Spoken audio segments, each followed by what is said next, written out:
Puji Tuhan, salam sukacita buat teman-teman dimanapun Anda berada. Kami kembali hadir di dalam kasih dan kemurahan Tuhan untuk berbagi kehidupan kepada semuanya, supaya kita bisa ada di dalam rencana dan di dalam kehendak Tuhan.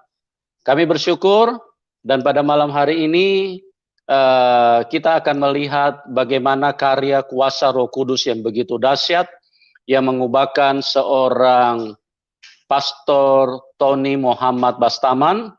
Dia yang tadinya hidupnya terlibat dengan geng-geng jalanan dan juga geng-geng yang sangat akrab dengan kehidupan seks bebas, narkotik, dan perkelahian. Bagaimana kuasa Tuhan yang begitu dahsyat turun di dalam kehidupan Pak Tony.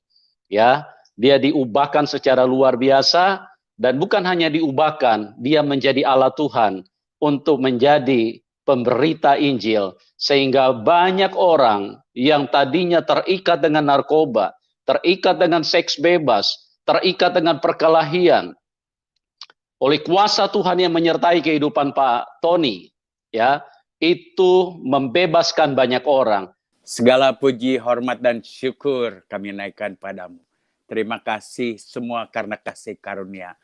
Selamat malam di Indonesia, di San Francisco, masih pagi jam 6 nih. Pak Yusuf Selamat sudah malam. Selamat sudah, malam Pak Tony, ya. Pak Yusuf sudah subuh-subuh sudah ngajak saya ngobrol. Saudara kekasih, izinkan saya sebelum saya menceritakan kasih Tuhan saja. Saya mau berdoa dulu. Haleluya. Terima kasih. Dear Heavenly Father, in the name of Jesus, Lord, we thank you for your love. We thank you for your care. We thank you for your grace. And we thank you for your mercy. And we thank you for who you are. We thank you for divine appointment, meeting arranged by the Holy Spirit. Amen. Bapa kami di surga, yang kusembah di dalam nama Yesus Kristus, Siratul Mustaqimku, yang saudara-saudaraku kenal sebagai Allahu Akbar, pencipta langit dan bumi, yang disembah oleh Musa, Daud, dan Yakub, yang Rohman dan yang Rohim. Aku tersungkur di kakimu, memohon perlindunganmu, memohon pengampunanmu, karena aku sadar tidak ada yang baik, tidak ada yang benar di dunia ini.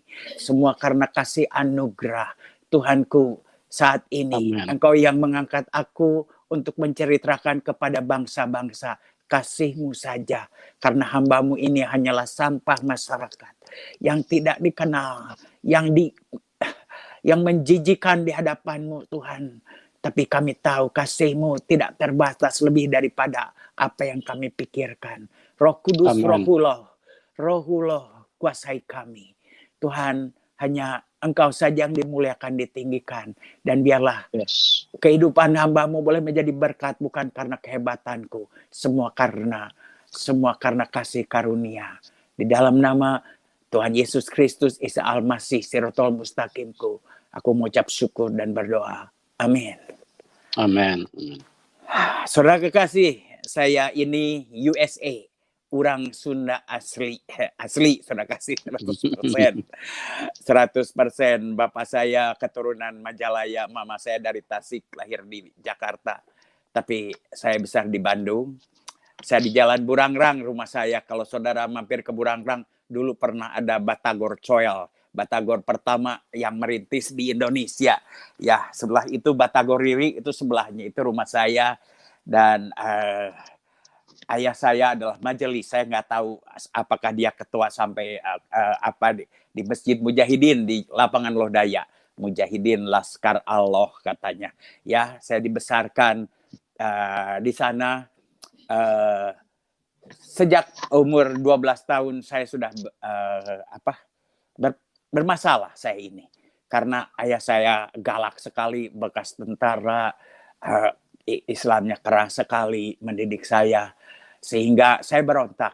Walaupun saya disekolahkan, saya nggak disekolahkan di madrasah, tetapi orang tua saya mengundang guru, Pak Udin, saya masih ingat Pak Udin, dari kelas 2 SD, saya percaya sampai SMP, setiap minggu 3 kali, 2 jam bersama abang-abang saya. Saya punya 2 abang, Saya ini anak bungsu yang tidak disayang orang tuanya. Tapi belajar saya lebih pintar dari abang saya waktu itu. Maksudnya lebih banyak mengerti. Saya berontak karena galak sekali bapak saya ini. Saya mencoba mulai kabur-kaburan, umur 12 tahun dah kabur ke rumah teman saya. Sampai saya dibawa ke seorang psikolog terkenal saat itu, namanya John Nimpuno, rektor daripada psikologi Unpad. Saya dibawa ke psikolog, dianggap karena bermasalah, diantar oleh abang saya. Lantas Pak John Nimpuno nanya, kamu ini maunya apa sih? Saya bilang, Om, saya mau ke luar negeri, saya bilang. Lantas abang saya mencabak tarang saya, kata kepala, kamu jangan ngimpi. Abang saya ini paling pinter, ranking 1 Jawa Barat dari SMA 3. Saya bilang, orang tua kita nggak akan ngirim kita ke luar negeri. Kamu lagi, apalagi kamu, katanya. Itulah yang saya katakan. Puji nama Tuhan, kalau hari ini saya sudah menginjak 21 negara. Because I have a dream, saya punya mimpi. Ya, di culture Indonesia itu selalu diajarkan jangan ngimpi, nanti nggak galau, katanya nggak ketahuan, nggak kesampaian, jangan ngimpi. Di siang hari bolong, itulah di culture Indonesia. Ya, saya orang Indonesia, lahir di Indonesia. Tanah tumpah darahku karena darah saya tertumpah di Indonesia. Tapi saya baru sadar sekarang di Amerika itu diajarkan I have a dream, katanya Martin Luther King. Waktu itu orang hitam dan putih itu slave, ya. Satu hari, katanya, kita akan duduk di satu meja, budak dan bos akan bersama-sama. Mimpinya bahkan sekarang ada Black Lives Matter, saudara tahu semuanya. Tapi kembali lagi, umur 12 tahun saya sudah berontak, sering kabur. Sampai umur 16 tahun yang saya hitung kurang lebih 9 kali saya kabur. Ya, mulai umur 14 tahun saya mulai pakai narkoba. Waktu itu mulai isap ganja, terus ada obat-obatan rohypnol. Saya tahu it was wrong crowded, itu pergaulan yang salah. Tapi di sana saya diterima, saudara kasih. Saya masih ingat karena kakek saya itu seorang guru silat, jawara, guru silat. Jadi Bastaman itu adalah yang saya dengar itu adalah perkumpulan silat kakek saya. Jadi kalau ada nama Bastaman yang lain belum tentu saudara, tapi kakek-kakeknya adalah guru silat. Ya, waktu itu saya jalan keluar, saya ditolak di keluarga. I'm nobody home. Ya, saya nggak dianggap di rumah. Tukang udah mulai mabok, kabur, ngelawan. Waktu saya keluar rumah, saya tonjok tetangga saya, saudara kasih. Waktu saya tonjok tetangga saya, mereka welcome. Well, you know how to fight. Welcome to the club, katanya. Oh, kamu tahu ya, bisa berkelahi. Selamat datang di jalan. I knew it was wrong crowded. Saya tahu itu ada pergaulan yang salah. Saya tahu itu. Saya tahu kalau saya di jalan saya mabuk akan kemana saya. Tetapi kembali lagi, saudara kasih, saya diterima. I've been accepted di mana saya ditolak di keluarga, saya diterima di sana. Jadi kembali lagi, ada bukan dua pribadi, ya. Saya diajarkan sholat. Nah, waktu orang tua saya dipanggil juga sama psikolog itu, nah namanya anak nakal, sebetulnya saya nggak boleh dengar. Tapi tetangganya, teman saya itu Rizal Badudu, anaknya Pak Badudu itu, rektor ITB. Rumahnya tetanggaan dengan Pak John Nimpuno. Jadi saya main ke rumahnya, saya tahu bapak saya lagi di sana. Saya nyelinap, saya dengar. Dan saya dengar dengan jelas. Kamu, Pak John itu marah sama bapak saya. Kamu nggak bisa ngedidik anak ini keras. Semakin dikerasin, semakin jadi. Mungkin dua abangnya bisa terima. Ya, abang saya bisa terima dengan kekerasan bapak saya. Di rumah jadi baik, di luar ya sama aja. Soal judi satu meja, ya main cewek. Dulu zamannya Bondon di Bandung itu, Bondon itu ya perek and so on. Kurang lebih lah, gongli dan lain sebagainya. Di luar kita sama, cuman di rumah abang saya itu baik-baik. Saya masih ingat bapak saya, tuh lihat abang kamu si Joni, si Iwan, gak kayak kamu, katanya. Saya berusaha mencoba jujur. Saya bukan orang jujur, tapi tidak dihargai. Pendek cerita, saya umur 16 tahun, saya jual motor saya kabur. Sebelum saya pulang ke rumah, saya nggak akan pulang. Saya pengen kerja di kapal. Saya jual motor saya. Dan ayah saya tahu saya nggak bisa ditahan. Akhirnya saya berkiprah saya di Tanjung Priuk, ada paman saya. Ada tetangganya seorang pelaut, katanya, anaknya bilang, nama saya kecil saya namanya Kemot. Mot, katanya, lu kalau mau belayar dengan babe gue aja, katanya. Akhirnya saya jual motor saya pergi dengan dia. Ayah saya tahu bahwa saya nggak bisa di-stop, malah dikasih duit si orang Ambon itu, Edi Tentiwa namanya. Dikasih duit sama bapak saya. Ini titip anak saya. Waktu saya sampai ke Singapura umur 16 tahun, sebenarnya 16 tahun saya nggak boleh jadi pelaut, tapi saya bohong-bohong jadi umurnya 18 tahun. Biasa, tisani, tipu sana, tipu sini. Akhirnya saya dapat paspor pelaut, saya ke Singapura. Di Singapura saya ditinggalkan sama Pak Edi Tentua itu. Ditinggalkan with no money. Saya hanya duit $10 Singapura. Saya nggak bisa bahasa Inggris. Saya umur 16 tahun. Seperti orang gila. Saya nginep di kumpulan pelaut. Pendek cerita 2 minggu kemudian saya dipulangkan ke Indonesia oleh konsulat. Akhirnya disitulah saya berkiprah. Nggak tahu roh apa yang masuk ke hidup saya. Akhirnya saya di situ di situ ngamuk, sudah kasih ya. Dan ketahuan akhirnya bapaknya, saya ketemu bahwa bapaknya di sana, saya obrak-abrik keluarganya. Wah, pokoknya saya nggak mau cerita terlalu dalam. Akhirnya saya berkiprah, dari situlah saya berkiprah melanglang buana. Dari umur 16 tahun saya nggak pulang ke rumah, umur 19 tahun saya ditangkap.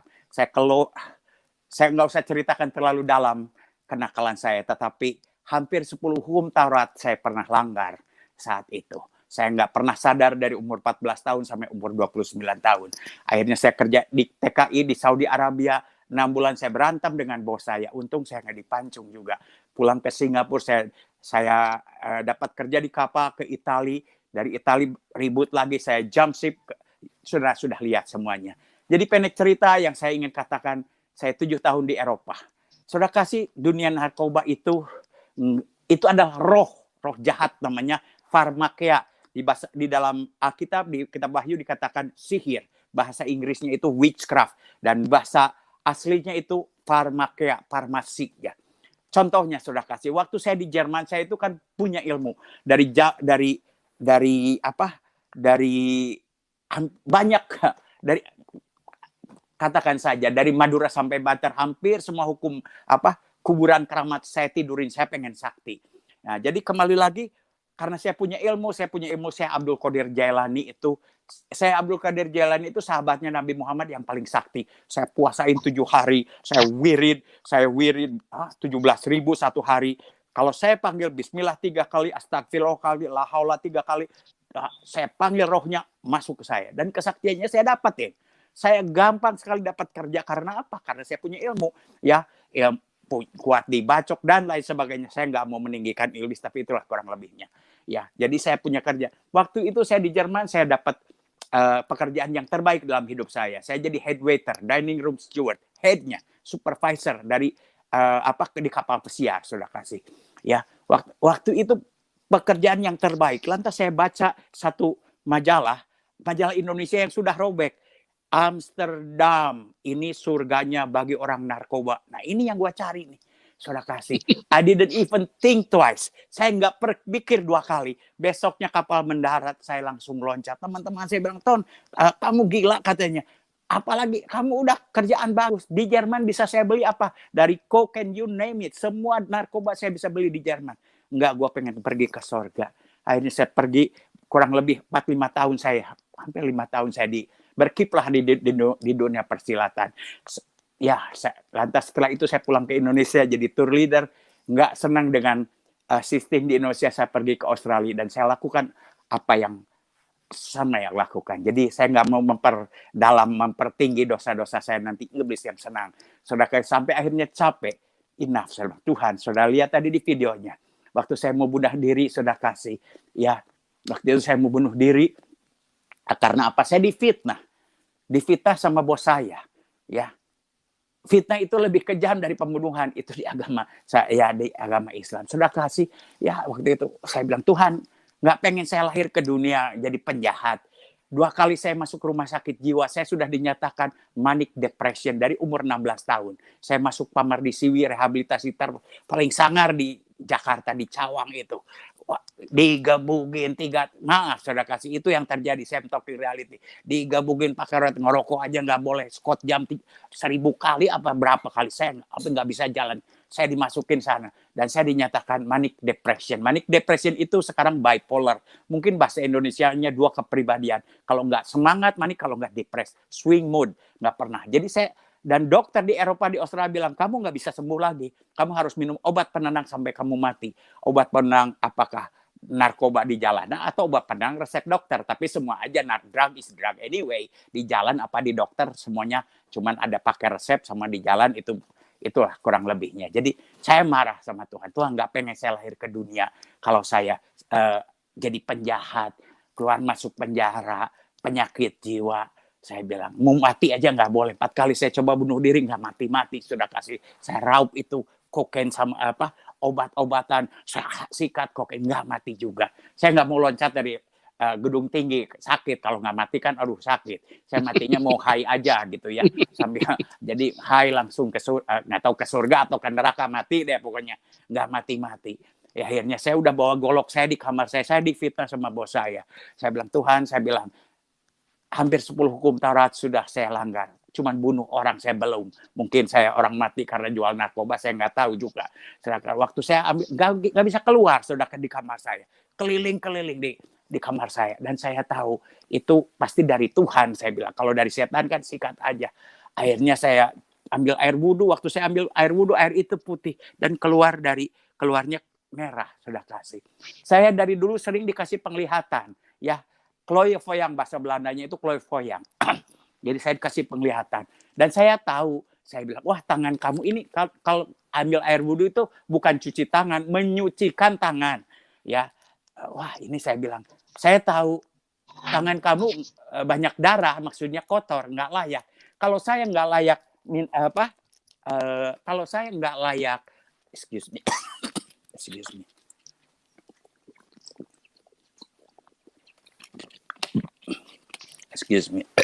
Kalau saya nggak layak wudhu, tentunya saya nggak bisa sholat dong. Karena kalau mau sholat itu wudhu. Saya berpikir, waduh, saya udah wudhu aja nggak layak, apalagi sholat. Di situ saya terakhir, saya bilang, Tuhan, kalau saya nggak bisa wudhu, nggak bisa sholat, apa artinya? Saya teriak di situ, Allahu Akbar, Allahu Akbar, Allahu Akbar. Waktu saya teriak itu, saya dikasih titik terang dan semakin terang. Di situ saya melihat, saya pikir guru-guru saya yang datang. Excuse me. Dipikir saya guru-guru saya yang datang. Ya. Karena banyak guru-guru saya yang suka datangin saya. Ternyata ini gara-gara si Paulina yang cerita Yesus. Wah, ini dia nih gara-gara si Popo yang nginjelin saya. Saya bilang, not you man, I didn't call you, okay? Bukan Anda yang saya panggil. Saya panggil Allahu Akbar. Tapi saya tahu Isa Al-Masih. Since you are here, can you heal me? Mumpung kamu ada di sini, sembuhkan saya. Kalau memang engkau Yesus Kristus. Saya nggak kenal dia. Saya nggak tahu tangannya berlobang paku atau apa. Yang saya tahu, dia julurkan tangan. Lantu, saya langsung di ruqyah. Ruqyah itu doa pelepasan. Ya, di Islam itu ruqyah. Nggak ada dokter, nggak ada kiai, nggak ada pendeta. Saya di ruqyah. Semua ilmu saya keluar, pamacan saya, susuk, dan semuanya keluar benang hitam, semuanya rontok, sudah kasih ya. Setelah 2 jam saya di ruqyah dan saya tahu 14 tahun saya menderita manic depression, bipolar, sedangkan dan saya disembuhkan. Jadi saat itu saya bilang, bagi saya mudah karena kakek saya ini guru silat, sudah kasih. Ya, dia ngajarin saya, kalau kamu ngadu ilmu, kalau kamu menang, ajarin dia. Kalau kamu kalah, belajar sama dia. Itulah dunia Kang Au. Jadi waktu itu saya kagum. Wah, Nabi Isa nyembuhin saya. Saya tidak ada marah sama agama saya yang lain. Yang lama. Saya tidak ada marah, tidak ada benci. Saya menghormati ayah saya. Ya, walaupun selama 14 tahun, saya tetap sholat juga. Walaupun mabuk, saya sholat. Saya bilang, Tuhan kau tahu hati saya. Saya bilang ya, saya mabuk karena kesalahan bapak saya. Ya, tapi saya juga mau sholat. Jadi teman-teman saya bingung, lu mabuk juga, lu sholat juga, katanya. Itu yang terjadi. Lu urusan gue, katanya. Urusan gue ada. Jadi itu, ya itulah yang saya tahu. Menurut saya mabuk itu karena kesalahan bapak saya. Jadi jadi waktu itu, selama itu saya bilang, doa saya simpel saja. Karena dari dulu saya ini pengen sakti, saudara kasih ya, dan kesaktian saya rontok semua.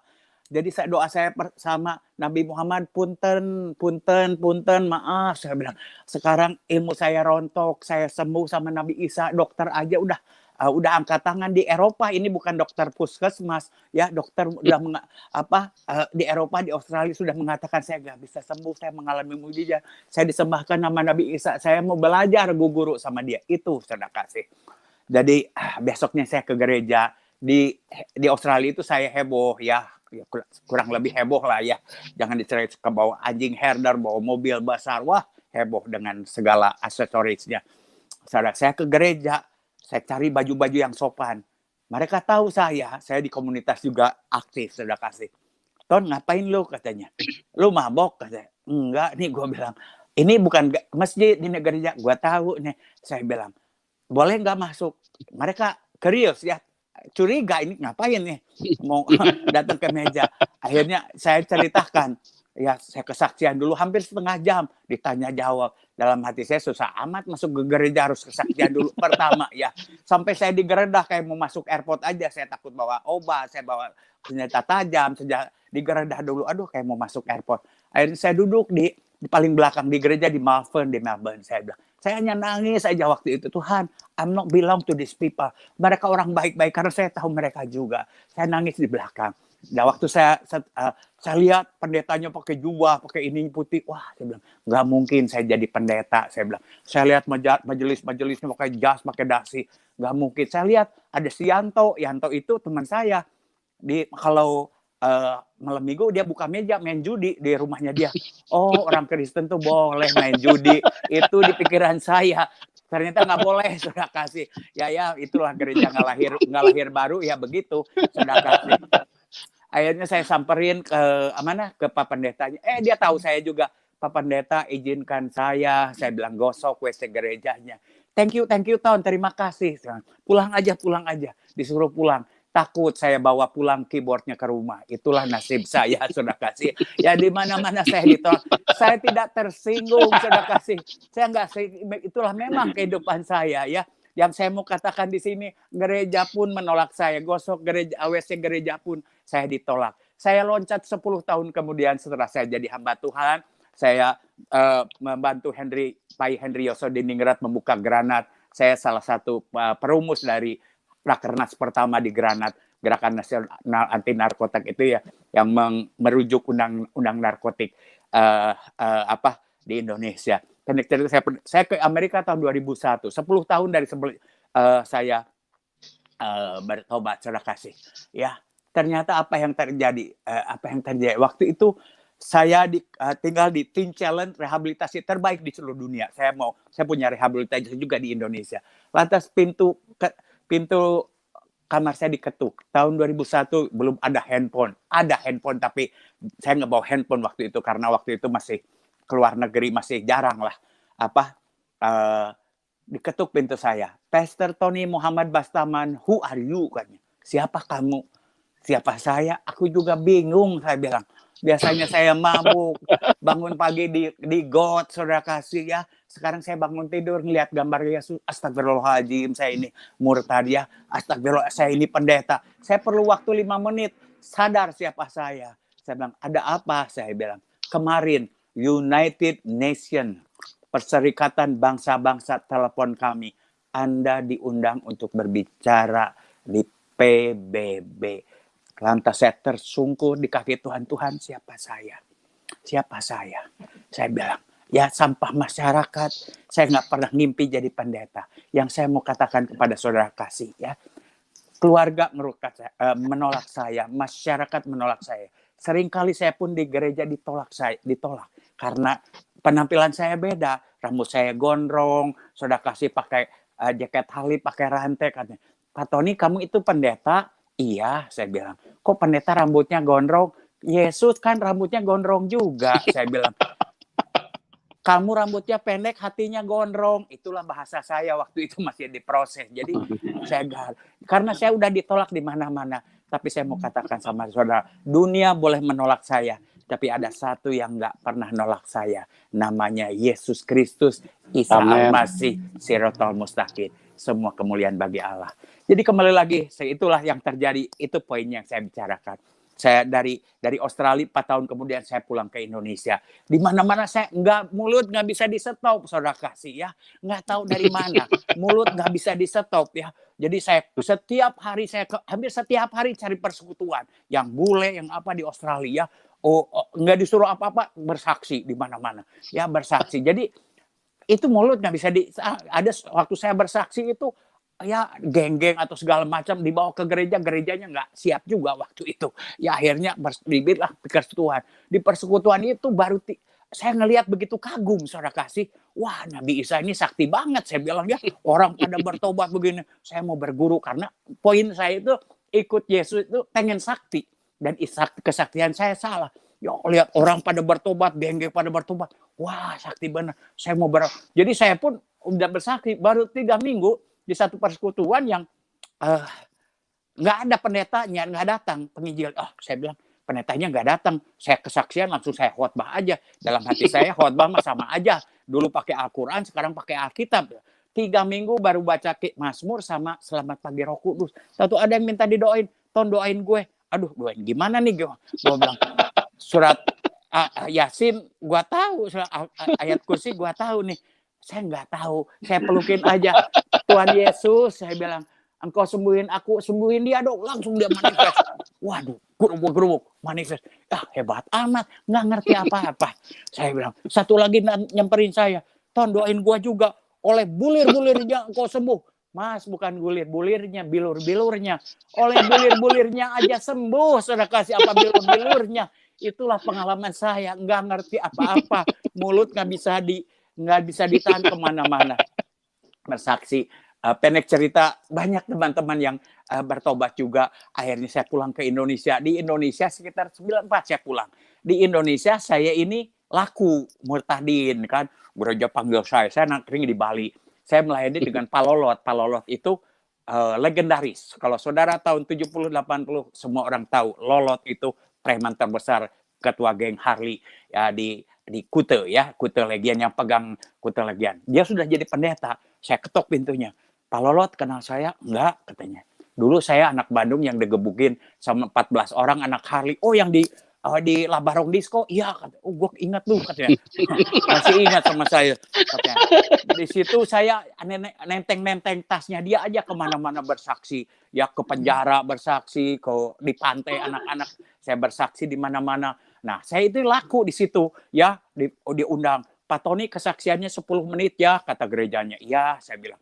Nggak bisa ditahan mulut. Jadi 45 menit, jadi sejam. Pendetanya bilang terusin. Malah saya yang khotbah, saudara kasih. Pendetanya terusin. Wah, saya direkam di situ ya. Direkam sambil ya dari kesaksian jadi ya sharing sambil khotbah juga, saudara kasih. Akhirnya direkamlah kesaksian saya berodar kemana-mana. Tahu-tahu ada satu gereja di Los Angeles pelayanan Harley Davidson. Dari pendetanya semuanya anak Harley. Wah, pendetanya tato semua. Lagunya Rolling Stone, The Beatles, tapi diganti lirik-liriknya jadi lagu rohani. Itu namanya kontekstualisasi. Itu di Amerika. Waktu itu saya masih di Bali. Dikasih saya surat. Saya bilang, Certificate of Ordination. Apaan nih? Saya juga nggak ngerti. Wah, kamu ditahbiskan. Saya bilang ditahbiskan. Saya bilang pro dan kontra di Bali pendeta-pendeta. Ton, lu nggak bisa jadi pendeta, nggak sekolah Alkitab.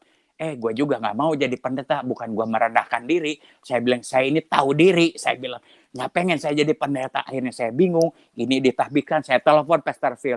Pastor Phil, I never been to Bible school. Saya nggak pernah sekolah Alkitab. Kami memantau kamu, katanya. Setelah kami berdoa, nama kamu keluar, makanya kamu tahbiskan, buka set free di Bali, katanya, bersama Palolot. What? Saya bilang, dikasih, ada 7 pendeta menandatangani gereja set free baptized di bawah Tommy Barnett, saudara kasih. Wah, saya bingung ya. Akhirnya pendek cerita, saya dikirim sama Pastor Dani Hanafi dari gereja Gisi, sekolah di Harvest, saudara kasih. Ya, waktu saya sekolah di Harvest, saya baru sadar khotbah saya selama ini yang sudah beredar di kasetnya salah semua. Bukan salah semua, banyak yang salah, saudara kasih. Salah secara teologi itu salah, saudara kasih, konteksnya salah gitu. Bukan menyesatkan, tidak menyesatkan, tapi secara teologi salah. Aduh, saya bilang di mana nih kaset saya udah beredar. Saudara kasih, saya mau kasih tahu sama saudara. Orang bertobat, orang sembuh bukan karena kita pandai berkata-kata, bukan merangkai kata-kata, bukan berdoanya puji Tuhan, colong saya, bukan begitu. Ya, orang bertobat, orang sembuh itu karena ada Roh Kudus. Waktu itu Amen. saya nggak kenal apa-apa. Ya, God dwelling with your broken heart. Tuhan itu hanya bergaul dengan orang yang hatinya hancur. Saya masih acak aduk, saya berantakan, masih karakter saya masih nggak ngerti apa-apa. Tapi setiap hari saya nangis di kaki Tuhan, Tuhan, siapa saya? Ya, saya nangis di kaki Tuhan. Nggak cukup kata-kata saya. Apapun yang saya lakukan untuk Tuhan nggak pernah membalas kasihnya. Nyawa saya pun aku berikan nggak akan pernah membalas kasihnya. Itu yang saya lakukan, nangis. Jadi kalau waktu saya ngomong acak adut pun doa salah-salah aja Roh Kudus ada. Jadi pada saat ada Roh Kudus, disitulah kuasa Tuhan dinyatakan. Saudara kasih kesaksian khotbah tanpa Roh Kudus, saudara kasih itu hanya informasi. Informasi ya baik karena firman tidak akan kembali dengan sia-sia.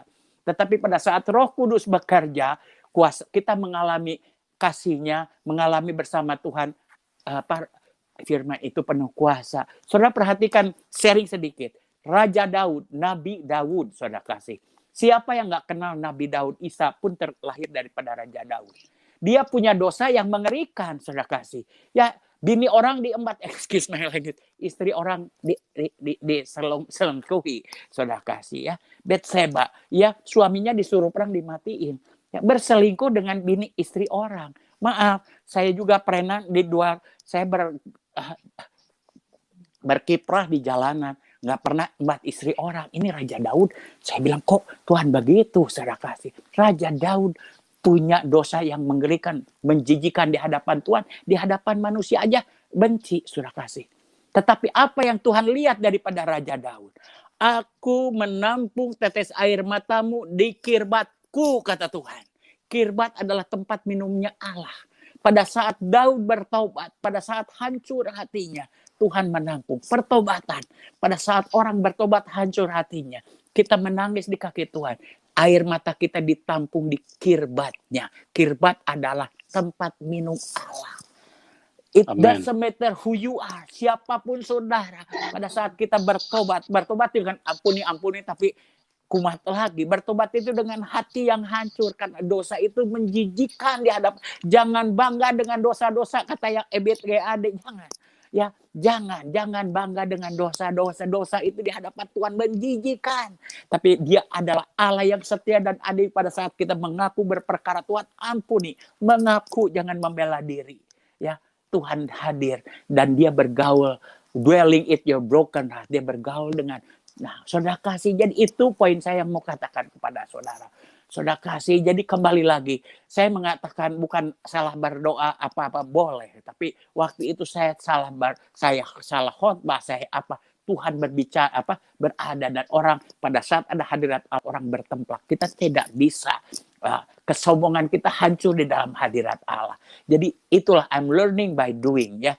Nah, setelah itu saya di sekolah Alkitab, saya di Harvard ditanya sama Pastor Jimmy Untoro, Sidoda daripada Gisi. Tahun kemana? Katanya, visi kamu. Saya bilang, London, sir. London, saya bilang, benar. Kata, ya, saya berdoa banyak membuat orang London. Kita berdoa, nanti kalau memang rancangan Tuhan, aku kirim ke London. Senang dong, saudara kasih mau dikirim ke London ya. Saya ini city boy, saudara kasih. Ya, city boy. Di Amsterdam saya nggak pernah, di Majalaya, di Cileunyi nggak pernah. Saya city boy, anak menak ya. Jadi saya bilang, wah senang sekali saya mau dikirim ke London ya. Waktu saya sekolah di Harvard di mana? Di Karawaci. Sekolah Karawaci di Pelita Harapan situ. Ya tahu tuh Ton katanya Lombok perlu orang. No Lombok, saya bilang London. Saya nggak mau ke Lombok. Puji Tuhan saya nggak dikirim ke Lombok. Saya berdoa untuk Lombok. Pada saat saya liburan, saya membantu Pastor Edo Lantang di GC Bandung, saudara kasih. Ton, bantu kami. Iya, almarhum sekarang sudah meninggal. Ya gini, saya lain di Cimahi, saudara kasih. Dalam 3 minggu, kalau nggak salah saya baptisin sekitar 17 orang. 20 lebih orang bertobat. 17 orang di Cimahi, saudara kasih. Ya udah kamu buka aja di Cimahi. Nah, saya bilang, nah, Cimahi. Saya bilang, no, thank you. Wah, disuruhnya saya buka di Cimahi, saya berdoa, tapi waduh Tuhan, saya mau ke London, saya nggak mau ke Cimahi. Waktu itu pertumbuhan saya, sampai saya berdiri di mimbar di GC Bandung. Saya nggak mau dikirim ke Cimahi. Maaf, saya bilang. Ya, latar belakang saya bukan di Cimahi, bukan saya sombong, saya nggak mau naik Honda bebek, saya mau naik Harley, saya bilang nggak nyambung pengalaman saya. Tetapi kalau Tuhan suruh saya ke Cimahi, saya akan pergi juga. Saudara, saya nggak mau, tapi kalau Tuhan suruh, saya pergi juga. Saudara, puji nama Tuhan, dalam 1 tahun kita baptiskan lebih dari 125 orang, preman, copet, garong, pelacur, sampai bencong dan juga kita baptiskan. Beri kemuliaan buat Tuhan Yesus Kristus. Saudara kekasih, yang saya mau katakan, ya, saya nggak ngerti apa-apa. Ya, saya nggak ngerti apa-apa. Ya, Tuhan menyuruh Yunus, Nabi Yunus di Al-Quran itu, disuruh ke Niniwe, tetapi dia pergi ke Tarsis. Ya, Yunus pikir di Tarsis itu juga pelayanan. Banyak hamba Tuhan bilang pelayanan mah di mana aja, yang penting pelayan. Nggak begitu. Kalau mau jadi hamba Tuhan harus tahu kemana Tuhan suruh. Yunus pergi ke Niniwe, disuruh ke Niniwe, dia pergi ke Tarsis. Saudara tahu, dicapluk ikan paus, mengap-ngap sampai 3 hari, akhirnya dia bertobat. Ya, pada saat dia bertobat, dia kembali lagi ke Niniwe. Dan Niniwe ditunggang balikan oleh seorang Yunus. Yunus bukan orang hebat. Ya, tapi dia taat pada Tuhan, taat di dalam rancangan Tuhan. Tuhan bekerja. Ya, banyak hamba Tuhan, termasuk saya dulu, disuruh ke Brebes, perginya ke Brisbane. Disuruh ke New Delhi, ke India, perginya ke New Jersey. Tidak terjadi apa-apa. Puji Tuhan, bahasa roh, kira babak. Saya nggak anti bahasa roh. Saudara kasih, dari pagi sampai malam saya bahasa roh. Tapi jangan bahasa roh, utang bayar dulu. Jangan bersaksi di mana-mana, kita belum beres dengan Tuhan. Saudara kasih, mimbar bukan main-main. Jadi yang saya mau katakan, taat di dalam rancangan Tuhan. Saya menikmati, saudara sekasih di Cimahi. Kenapa? Nggak punya duit. Tapi saya dihormati karena dari sampah masyarakat. Jadi ya, saudara kasih, Tuhan, saya bilang, dari 80 orang waktu itu jemaat saya hanya 4 orang bayar 40-an. Karena yang lainnya nganggur. Kalau dokter bertobat masih bisa jadi dokter. Tetapi kalau copet bertobat nggak bisa jadi copet lagi. Saudara kasih, kehilangan pekerjaannya, skillnya nggak ada. Sampai kadang-kadang tidur 20 orang, 30, sampai pernah 40 orang. Tidur di gereja. Nganggur semuanya. Tuhan, tugasku sudah selesai, mereka sudah bertobat. Engkau tanggung jawab, kita makan dari mana? Kita nggak percaya orang benar tidak pernah minta roti sampai anak cucunya. Dikasih supermi 1 box dari gereja Bandung. Saudara kasih, di situ saya melihat mujizat demi mujizat setiap hari. Orang nggak kenal yang ngasih beras, orang naik beca nangis di depan gereja saya, ibu-ibu. Ini gereja atau Harvest Center kan? Ini gereja apa kursus bahasa Inggris? Gereja, Bu, pendetanya mana lagi mandi sambil nangis, diturunin berasnya. Ini beras buat di sini ya, biar ibu beli lagi. Nggak kenal, kita ngalami pemeliharaan Tuhan. Orang benar nggak usah minta roti. Ya, saya beli pisang goreng, comro, Bu, tolong goreng semuanya. Banyak amat, Pak. Iya, goreng aja, saya bilang. Bapak tinggal di mana? Itu di pengkolan, di pojokan. Oh, ini Pak Tony Bastaman yang suka ngusir-ngusir setan, katanya. Iya, langsung saya dikeluk kaki saya. Aduh Pak, hatur nuhun, itu si Hisar Tambunan. Hisar Tambunan sekarang jadi gemalan. Itu preman edan, katanya sekarang bertobat, gini-gini. Makasih. Nggak usah bayar. Enak benar. Ibu, ini saya udah nggak usah bayar. Enak sekali, sudah kasih jadi pendeta itu. Beli combro aja gratis, walaupun saya punya uang. Ya, saya merasa dihargai. Ada rekonsiliasi dalam kehidupan saya. Di stop, di lampu merah. Waduh, pas mau khotbah lagi. Cuman ada 1 di Cimahi lampu merah waktu itu. Saya bilang, Pak, maaf, saya bilang. Kau tidak lihat, orang Batak galak-galak. Kau tidak lihat itu lampu merah. Maaf Pak, saya lagi cepat-cepat. Saya mau ke gereja. Oh, Anda pendeta. Siap. Waduh, saya bilang, enak dihargai, saudara kasih. Silakan jalan, nggak ditilang. Saya bilang, kasih natsnya. Waduh, saya bilang, enak benar jadi hamba Tuhan. Pada saat saya menikmati jadi hamba Tuhan, Tuhan bilang, katakan, tinggalkan pelayananmu, layani narkoba. Nggak mau Tuhan. Ngapain saya ngelayani narkoba? Sampai hari ini narkoba itu nggak ada obatnya. Sampai hari ini. Saya sudah keliling dunia. Sampai hari ini. Nggak mau Tuhan. Saya bergumul dan ngomong, oke. Saya bilang, kalau Tuhan mau saya bikin panti narkoba, saya nggak mau bikin rumah sakit. Konsep yang salah. Rumah sakit, bawa ke rumah sakit. Sakit namanya juga rumah sakit. Saya nggak mau bikin rumah sakit. Saya mau bikin miracle center. Rumah mujizat, karena mujizat saja yang bisa menyembuhkan narkoba. Saya berperkara dengan Tuhan. Lantas Tuhan berperkara juga. Dia berbicara 3 hal. Jelas. 1, compassion, belas kasihan. 2, non-profit. tidak mencari keuntungan. Ketiga, equality service. Equality dari anak jenderal sampai anak tukang oncom sama. Oke, duitnya mana Tuhan? Tuhan nggak bilang lagi. Wah, di mana sih Tuhan nih? Nyuruh bikin rehab kan harus perlu duit. Datang 3 anak ke gereja. Pastor, saya sakau. Sakau itu sakit karena engkau, katanya. Mau berhenti, oke. 3 orang, saya kunci di kamar saya lempar tuh kuncinya keluar. Pastor, mana obatnya? Nggak ada obat-obatan. Jadi pakai apa? Di dalam Kristus tidak melebihi kekuatanmu. Jadi bagaimana? Lu masih dalam Kristus. Bertobatlah mereka 3 tanya. Kita doa jengkang-jengking. Saudara kasih puji nama Tuhan. 3-3-nya sembuh. 1 orang ada lapor. Seorang konglomerat, saya nggak usah katakan namanya. Ya, punya 50 yayasan di Indonesia. 50 yayasan. Dia anaknya dipanggil saya. Saya nggak tahu ternyata anaknya kena juga. Sudah kena narkoba. Tuhan bikin rehabilitasi narkoba. Oke, fine. Tapi 3 hal. Non-profit, belas kasihan, equality, whatever. Pakai ini saya. Di Gunung Pancar, di Sentul. In the middle of nowhere. Wah, jalannya off-road. Sudah kasih. Susah masuk ke sana aja. Pendek cerita, sudah kasih. Kita modal sayanya doa pelepasannya, tengkang saya, tengking saya, itulah modal saya. Saya dipanggilnya Ghostbuster, tukang tengking, itu aja modal saya. Ya sudah kasih. Banyak mujizat terjadi, tetapi defisit itu kurang duitnya. Karena kita nggak pakai tarif. Satu-satunya rehabilitasi di era saya nggak pakai tarif, saridonya.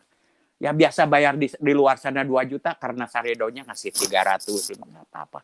Akhirnya panggillah si Mr. X, bos saya ini, partner saya, bukan bos saya yang di atas Yesus Kristus. Ton, income 1 juta, pengeluaran 6 juta. Aduh, saya bilang gimana? Jadi gimana dong? Saya bilang, nggak bisa begini. Gini aja, break even point-nya berapa? Kalau semua bayar 750.000, nggak untung, nggak rugi. Ya udah, kita tarif 750.000 katanya. Yang nggak punya duit, di subsidi silang, tapi tetap kita layani. Wah, benar juga, Cengli. Saya bilang, enak dong, hebat, luar biasa. Dia teman saya ini, partner saya ini, penasihatnya Gus Dur. Wah, asik, saya bilang. Waktu saya doa, saya ditengking sama staf saya. Pakai bahasa Inggris. My servant, why don't you trust me? I'm the Lord the provider. Kenapa engkau tidak percaya? Katanya, bahwa aku Allah yang bisa memberikan segala kebutuhan. Waduh, saya bilang, gimana nih? Saya datangin ke partner saya, Mr. X. Bos, I love you, I respect you. Tapi Roh Kudus bilang, katanya, jangan pakai tarif. Tuhan mengasihi orang-orang yang memberi dengan sukacita. Waduh, saya bilang. Enggak. Nah inilah orang Pentakosta. Katanya, God tell me terus. Kamu percaya itu suara Tuhan? Percaya. Sudah, apa yang terjadi? Saya udah kasih. Kalau kamu mau jalan sendiri, silahkan jalan sendiri. Saya angkat tangan. Waduh. Saya bilang. Saya pergi lagi sama staf saya. Si bos cabut nih. Income 1 juta, pengeluaran 6 juta. Apakah kita mau melayani Tuhan? Digaji, nggak digaji. Kita melayani. Nggak ada staf saya yang angkat tangan. Nggak ada apa. Ya.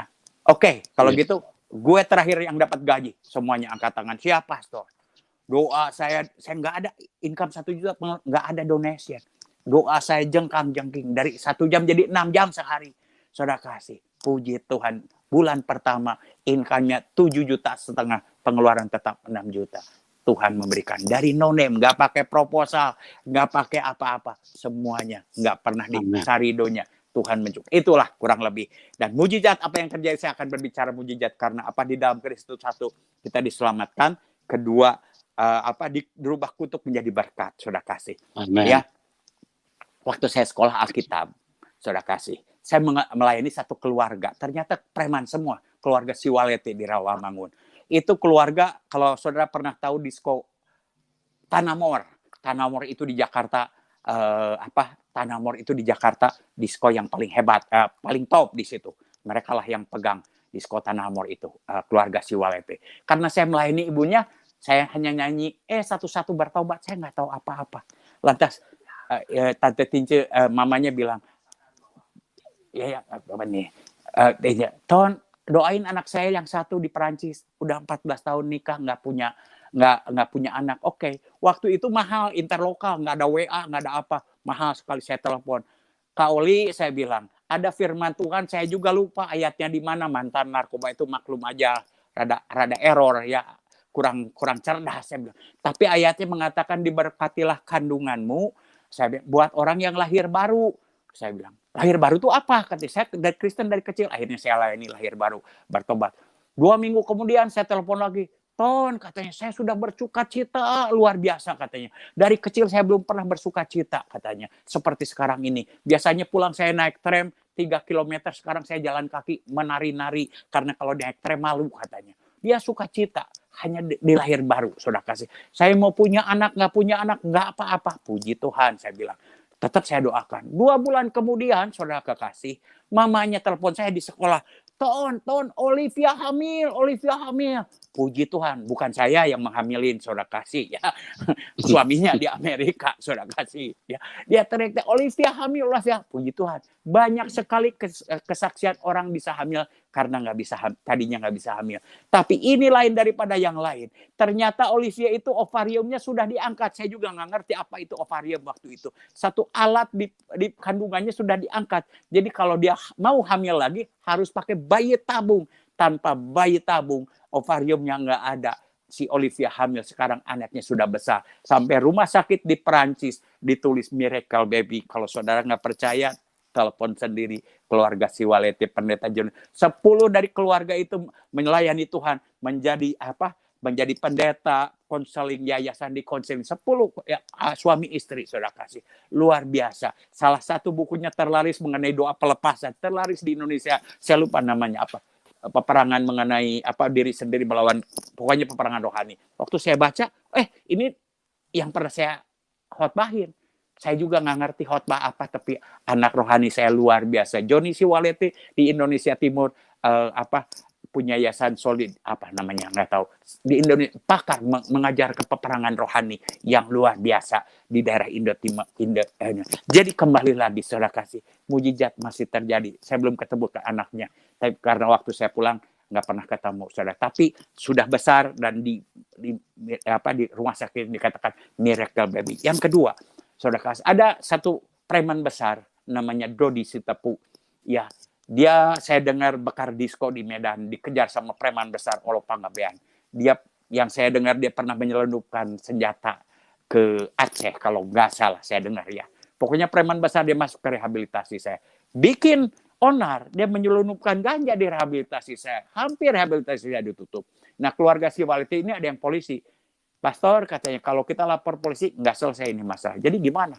Wah, mungkin ditutup. Saya kalap. Saya masukin sel tuh 4 orang Batak, 1 orang Cina. Dan saya masukin sel yang terlibat itu nyelundupin minuman atau apa ke dalam rehab. Saya kunci dari dalam. Saya bilang, gue nggak tahu kalian siapa di luar. Siapa? Saya bilang. Tapi ini adalah rumah Tuhan. Saya mati buat Tuhan. Saya gamparin tuh 5-5-nya. Nah, salah satunya si Dodi itu. Wah, suruh Scott jam selalu merangkak itu. Dodi itu tangannya pernah patah. Jadi waktu itu nyengsol lagi, saudara. Itu yang saya dengar. 2001 saya ke Amerika sebentar, 4 bulan, saya balik lagi. Dodi sudah nggak ada di rehab saya. Saya nggak tahu kemana, saya biasa pelayanan. 3 tahun kemudian saya mau khotbah di Bandung, di Jalan Merdeka. Tahu si Dodi nongol. Aduh, saya bilang, Dodi, Tuhan, saya bilang, gimana nih saya mau khotbah nih? Jangan-jangan dia membunuh saya, pernah digamparin sama saya. Itu yang terjadi. Ya, saya doa, ya mau diapain lagi, udah digampar, mau diapain lagi, ya pasrah aja. Tahu-tahu dia ngamperin saya. Pastor, katanya, saya mau bersaksi. What? Bersaksi? Saya bilang, iya. Katanya. Belum saya bilang, ya udah naik dia ke mimbar. Saya digampar sama Pastor Tony Bastaman, katanya. Hari ini saya menjadi pendeta di GBI. Saya merinding saat itu. Wah, saya bilang, saudara kasih, yang saya dengar dia pernah menjadi ketua youth GBI seluruh Indonesia, ketua youth. Dan dia pernah pegang 100 di BNN, 100 ketua harian dia di BNN.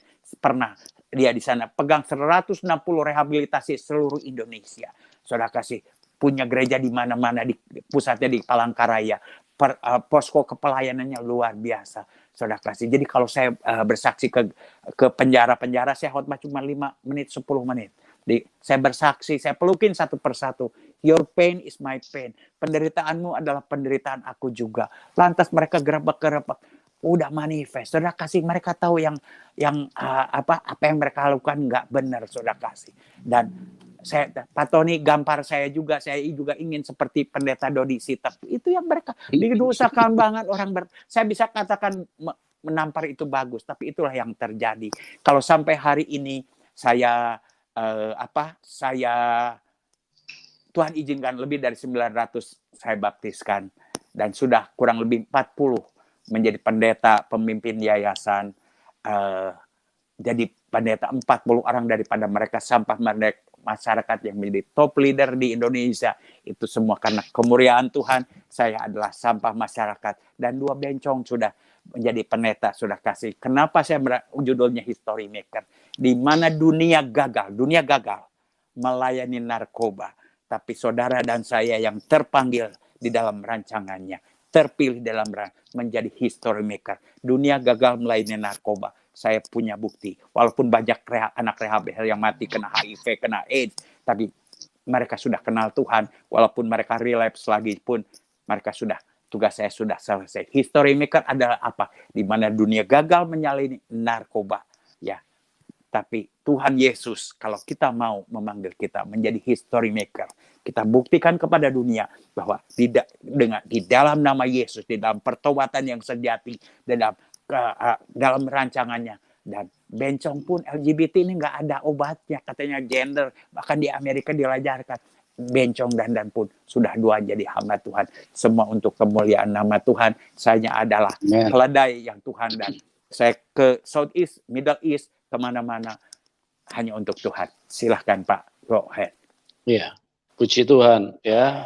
Begitu dahsyat kuasa Tuhan yang mengubahkan seorang Pak Tony Bastaman dari seorang yang mungkin dikatakan adalah sampah masyarakat, tetapi saat ini beliau menjadi bejana yang begitu luar biasa, sehingga banyak orang yang bertobat, diubahkan, disembuhkan dari dunia bisa berikan jawaban. Tetapi itulah kuasa Roh Kudus yang tidak bisa dibatasi, yang bekerja bagi Pak Tony, dan juga bagi siapapun Anda. Kalau Anda mau buka hati, kuasa yang sama tidak terbatas, karena Tuhan tidak pernah memilih-milih orang. Tuhan hanya mencari orang yang mau buka hati. Ya, kita sudah melihat bagaimana Pak Tony yang dari masih remaja, masih umur 12 tahun sudah hidup di jalanan, tapi kuasa Tuhan begitu dahsyat.